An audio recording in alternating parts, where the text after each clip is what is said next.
did you ever think to use the back of their sticky stamper station? So this paper is so nice because it's slippery where you can actually do a Smudgicure on this.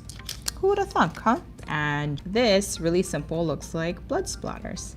So I'm just gonna go ahead and kind of create these little lines, trying to be as thin as possible because you kind of want them to be long like splatters. And I'm gonna smoosh this. So over here, I just did my base with a white and take the parts that I like. So I keep kind of turning my stamper according to the parts that I need. So it's not exactly clean. How do you guys think that's coming out?